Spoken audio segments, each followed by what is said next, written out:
Media మిత్రులకు మరియు నమస్తే మాంజలి. సో మీ అందరికీ తెలుసు, నేను స్వతంత్ర అభ్యర్థిని 2024లో జరగబోయే అసెంబ్లీ ఎలక్షన్స్లో రాప్తాడ్ నియోజకవర్గం నుంచి పోటీ చేస్తున్నాను. పరిటాల సునీత గారికి, ప్రకాష్ రెడ్డికి గట్టి పోటీ ఇస్తున్నాను, ఎటువంటి సందేహం లేదు. సో మా టార్గెట్ 80,000 ఓట్స్ ప్రక్రియతో 80,000 ఓట్ల టార్గెట్తో ముందుకెళ్తున్నాము. ఈ 6 మండలాల్లో అయినా కానీ, అనంతపూర్ రూరల్ అయినా కానీ, కనగానపల్లి, సీకేపల్లి, రామగిరి, రాప్తాడు,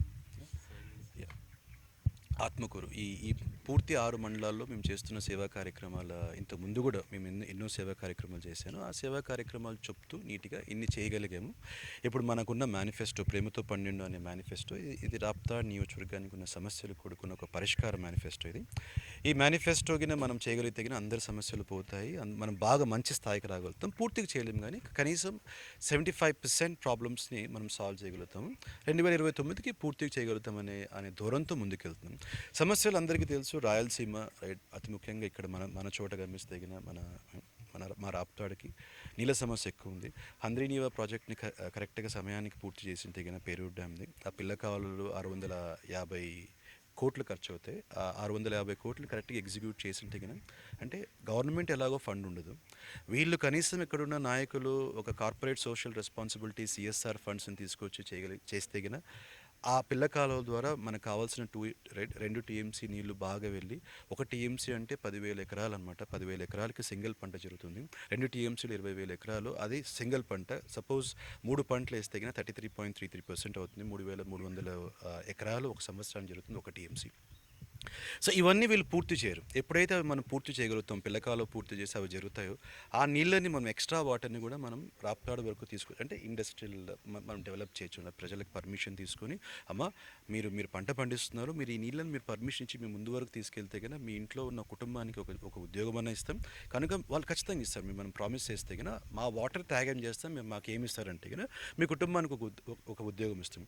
మనము కంపెనీస్కి ఒక ఇకో సిస్టమ్ తయారు చేయకపోతే వాళ్ళు రారనమాట. ఏ కంపెనీ అయినా కానీ, no one will come into the Raptadu unless you provide a certain level of ecosystem connected with education, employment. అంటే ఇప్పుడు ఫర్ ఎగ్జాంపుల్ ఇన్ఫోసిస్ అయినా కానీ, మిగతా ఐబిఎం అయినా కానీ ఇక్కడికి వద్దామంటే ఫస్ట్ మీకు ఏం కావాలా, ఇక్కడున్న పిల్లలందరూ ఒక మంచి స్థాయిలో ఉండాలి. అంటే ఇక్కడ వాళ్ళకు ఉద్యోగం కావాలంటే మన వాళ్ళకి బేసిక్ ఇంజనీరింగ్, ఇప్పుడు ఇంజనీరింగ్ గమనిస్తే ఇంకా నార్మల్ ఉన్నాయి, ఎలక్ట్రికల్ ఇంజనీరింగ్ అలాంటివి.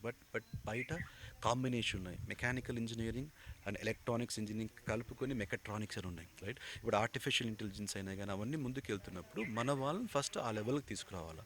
మన విద్యార్థులందరినీ ఇప్పుడు నేను ఎలాగైతే మాట్లాడగలుగుతున్నానో, ప్రతి ఒక్క విద్యార్థి, బీసీ, ఎస్సీ, ఎస్టీ, మైనార్టీలు చెందిన ప్రతి విద్యార్థి ఈ ఫ్లోలో మాట్లాడగలగాల, ఈ స్థాయికి రావాలా, వాళ్ళకి ఒక ఎడ్యుకేషన్ మీద పూర్తి అవగాహన రావాలా. ఎడ్యుకేషన్ ఏ లెవెల్కి వెళ్ళింది, 2024 ఎడ్యుకేషన్ ఎక్కడుంది అనేది అవగాహన రావాలన్నమాట. ఆ స్థాయికి వాళ్ళని తీసుకొచ్చి కావాల్సిన ట్రైనింగ్ ఇప్పించి, బీట్ అన్న గవర్నమెంట్ సెక్టర్, ప్రైవేట్ సెక్టర్, వాళ్ళకి ట్రైనింగ్ ఇప్పించి అప్పుడు మనం కంపెనీస్ అప్రోచ్ అవుతే కనుక డెఫినెట్గా కంపెనీస్ వస్తాయి. కంపెనీస్ ఇక్కడ ఎస్టాబ్లిష్ చేయాలంటే వాటర్ సప్లై కావాలా, పవర్ ఉండాలా.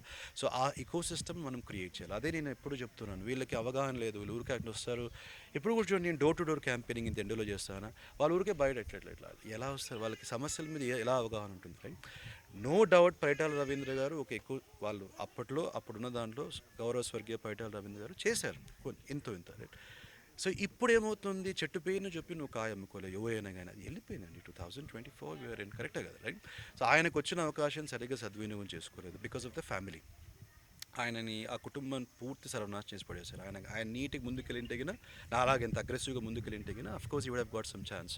ఎందుకంటే 2 సార్లు ఓడిపోయి ఒక వ్యక్తికి అవకాశం వచ్చినప్పుడు ఆయన ఇంకా బాగా చేసి ఉండాల్సింది. బట్ ఆ అవకాశాన్ని కోల్పోయారు ప్రజలు. మా వాళ్ళందరూ, అంటే మా వాళ్ళందరూ, since I'm not referring only to the BCs something, BC, SC, ST, మైనారిటీలు, దాంతోపాటు అగ్రకులాల్లో ఉన్న పేదవాళ్ళు కూడా, రైట్. రెడ్డి వాళ్ళు, వాళ్ళతో చాలా పేదవాళ్ళు ఉన్నారండి, రైట్. మీరు గ్రౌండ్లోకి వెళ్ళి తెలుస్తుంది. వాళ్ళందరూ నాలాంటి వ్యక్తి కోసం ఆలోచిస్తున్నారు, వాళ్ళకి నాలాంటి వ్యక్తి కావాలా, వాళ్ళందరూ ఓపెన్గా చెప్తున్నారు మీలాంటి వ్యక్తికి మేము ఓట్ వేస్తామని చెప్పేసి. It's going to be silent voting in some cases, in few cases direct opening. ఇప్పుడు ఇంతమంది ఓపెన్గా తిరుగుతున్నారంటే వాళ్ళ మీద ఎటువంటి భయం లేదు, ఎందుకంటే వాళ్ళకి తెలుసు నేను గెలుస్తానని చెప్పేసి. కనుక గెలిచేది మేమే, సమస్యలు తీర్చిపోయేది మేమే. ఇంతవరకు సమస్యలు రెస్పాండ్ అయ్యాం కనుకే వీళ్ళందరూ మాతో పాటు తిరుగుతున్నారు. ఓకే, ఈ ఊర్లో ఉన్నాం, ఇక్కడ ఈ ఊరు, రైట్. మన కుర్లపల్లి తాండా ఒక వ్యక్తి చచ్చిపోతే నేను వచ్చేసి 1,00,000 రూపాయలు ఇవ్వడం జరిగింది. ఈ చుట్టుపక్కల ఉన్న ఒక 10 కిలోమీటర్స్ రేడియస్లో దగ్గర 10 లక్షలు నుంచి 15 లక్షలు ఖర్చు పెట్టుకుని చేసిన సేవా కార్యక్రమాలు ఉన్నాయి, రైట్.